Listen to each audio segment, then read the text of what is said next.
Alright guys, welcome to part 2. If you recall, in part 1 did a bunch of body work to the fender here, and then shot it in this black epoxy. Now this is the only color of epoxy that my supplier had, but it's no different than having that black E-coat on the other fender. It's still a good foundation to work off of.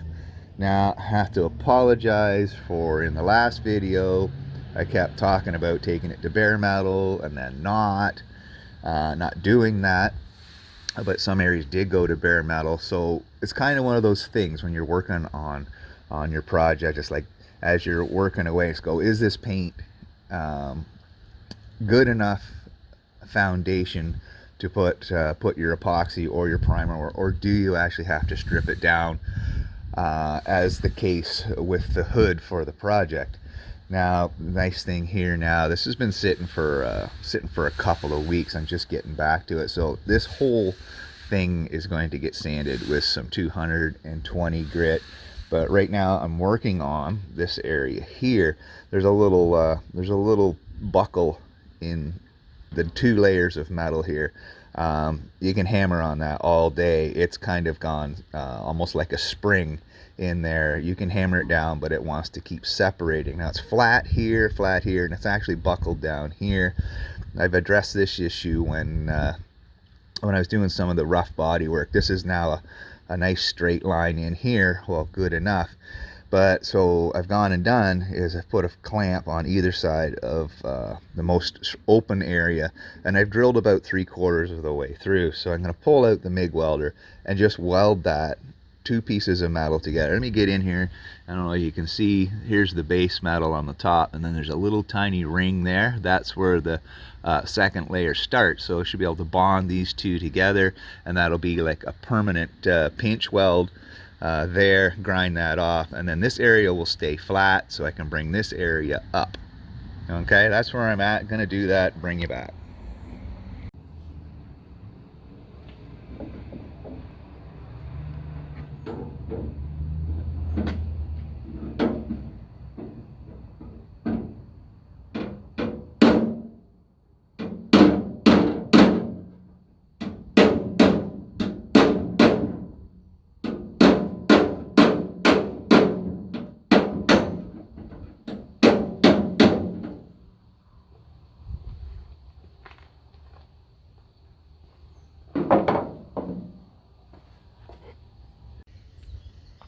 Okay, so that looks pretty good. Scratch that up with some 80 grit, a little bit of filler. I think that spot's going to be okay because the hood closes down like over here. So you won't actually see this unless the hood is open, but it still needs to look nice.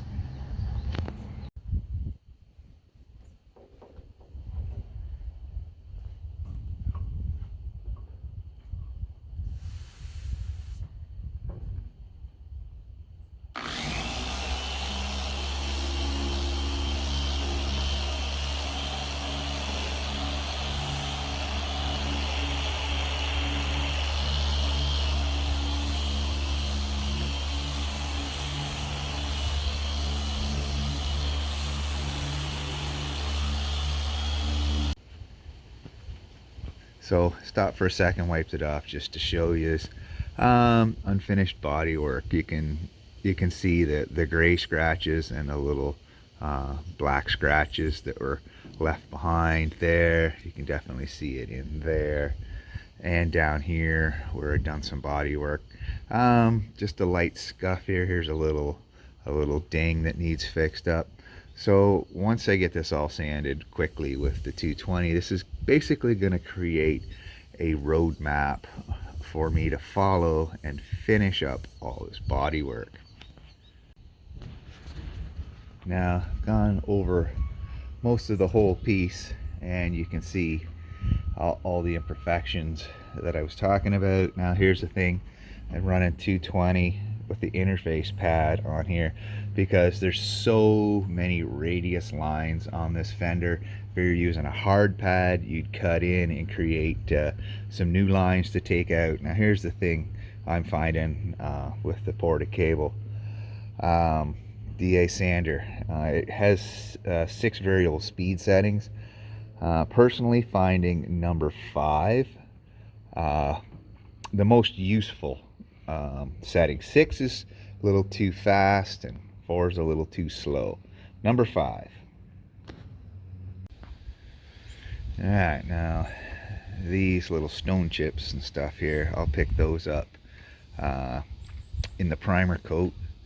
I've got some fine filler on some of the lighter bodywork areas and other areas that needed extra fill. Got some plastic filler on. There's areas I haven't even touched yet, so I got some 220 on Durablock, and I knock all this down, clean up all these other areas, and then I'll show you what I've got done.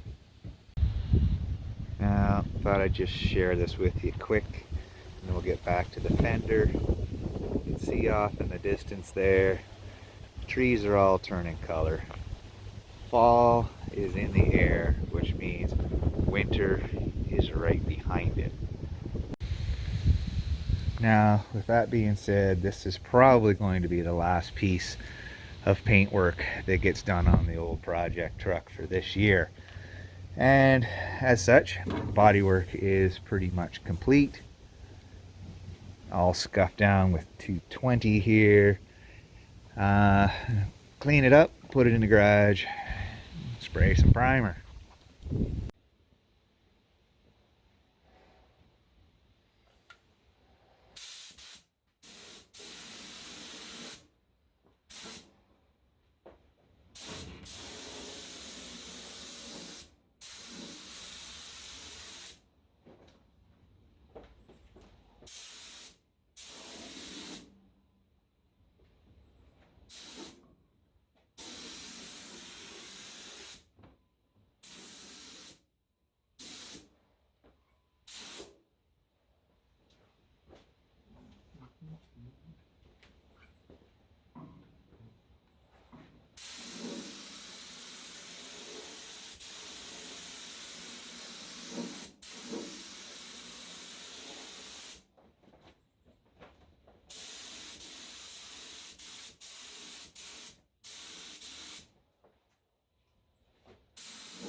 Alright, so that's a typical first coat of primer, and you can see the patches here and there, I hope, where the body filler is soaking up that first coat of primer. Anywhere body work wasn't done, it's just a smooth surface with just the scratches. So let that cure 10-15 minutes and put down another nice wet coat over the visual area, because this is likely going to need sanded and then reprimed and then blocked for paint. Now there's the second coat of primer on. I think the body work actually has come up fairly well. By the looks of things, I may not have to do a reprime. It may actually be good enough to block out and paint. Hard to say. But the next step is to get a coat of this rust paint all on the inner portion of the fender on both sides. And you guys, really don't need to see that. It's pretty basic. I'm just gonna scuff it with Scotch-Brite, paint it with a brush, because there's a liner goes in here, and of course, once again, there's a whole bunch of hardware that's going to get mounted to this side, so you won't really see it. Plus, the engine compartment is remaining in original black. So the thing is, though, guys, that's the beauty of YouTube. You have no idea how much time somebody actually puts into a project to make a video. And right now I estimate I have 250 hours of work into the old project truck at this moment, starting from when I reconditioned the first cab mount. That was the first step, right? And yeah, crazy, huh?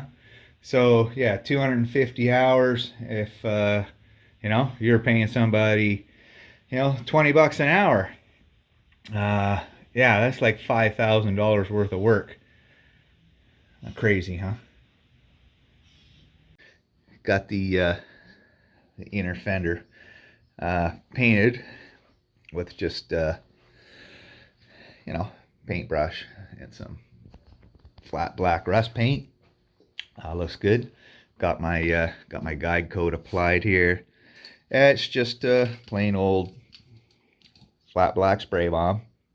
Same thing most people use um, in their videos that I watch. Now, some people like to use that fancy powdered guide coat, but to me, I feel that's a waste of money.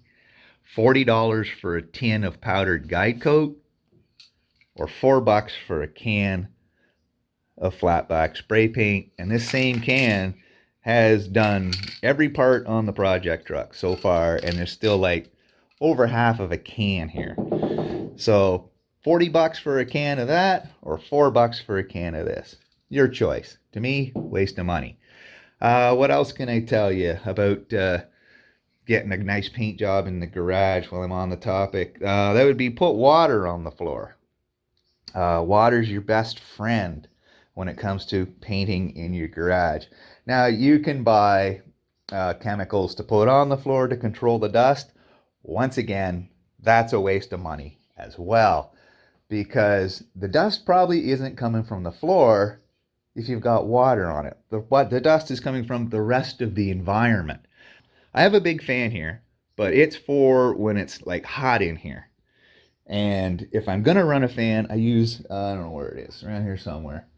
A little fan, little oscillating fan in the door, just to move a light amount of air if I need to. Okay, guys, sorry about that little rant. Got a little off topic, but it is what it is. Okay, back on topic. Guide coat on here. I got 400 wet. I got a piece of Scotch-Brite dual density block. Now, this will work great on all these bigger areas, and I'll wrap this around the Scotch-Brite to do in this valley and around some of these tighter edges, just so we don't get like gouges from your fingertips. So I'm gonna get this wet sanded down, and if I like it, we'll seal it and paint it. If I don't like it, I'll continue on, tune up the bodywork, and when I bring you back, it will be paint ready. Now, I'm happy with how this is sanded up. I'm gonna wipe it down with some wax and grease remover and hit these little bald areas of metal with some Transtar 2-in-1, followed by a coat of sealer 10 minutes later. So let me get started and get that done. Okay, the piece is all prepped up, ready to go. Cut through spots, got a little aerosol on them. I'm just going to put sealer on where sealer needs to go, which is like this whole top face. It really doesn't need it down through here. Be able to just spray over that gray primer, or up along the back of the actual inside side, the other side of here. Doesn't really matter that much. This side needs the sealer.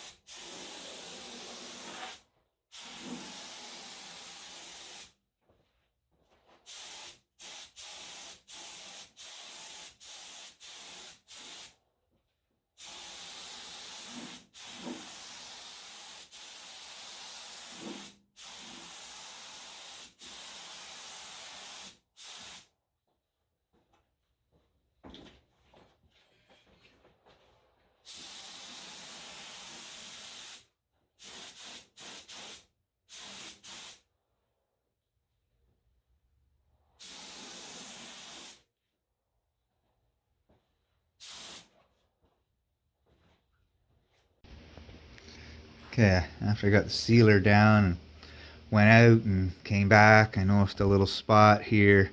Looks like possibly a fly landed and took off. Okay, so I let it dry down pretty good here, and then I scuffed it with a little bit of 1000 grit. I also took a little dirt nib out there while I was at it.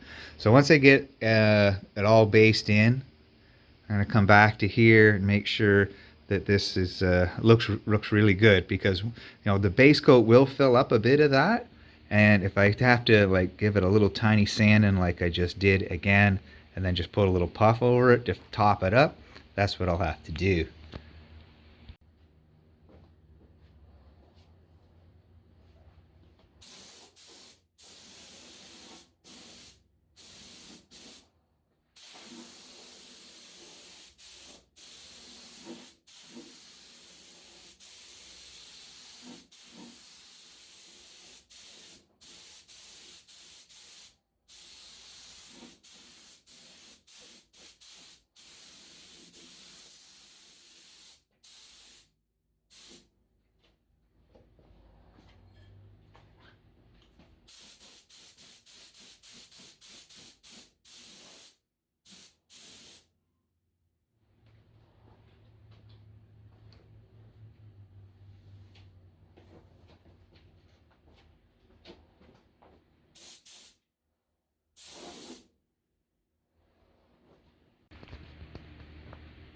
So just a nice quick coat, get around it once. It is a little transparent, not a big deal. 3 more coats, or I should say 3 coats total, and smash down some clear. So I'll bring you back right before that happens.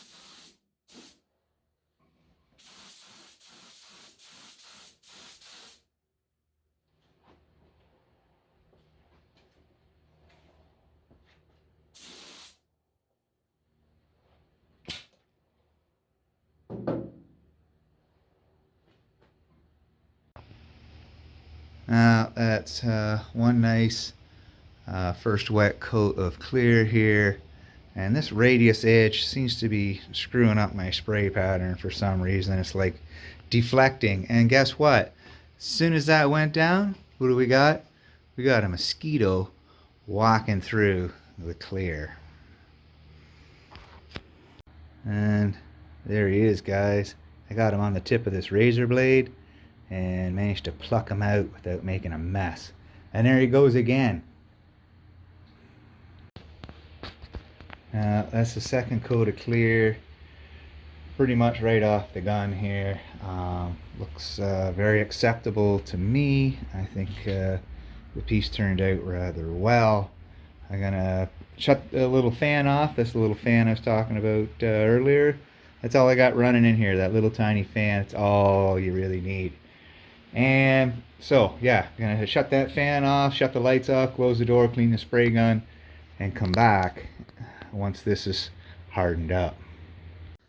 Now, in case anybody wants to know, a balmy 65 degrees Fahrenheit and 70% humidity in the garage. Now, I started out earlier, it was only like 45 degrees Fahrenheit, but it did warm up to a comfortable painting temperature. So, medium activator in the sealer, medium base coat, reducer in the base coat, and medium hardener in the clear.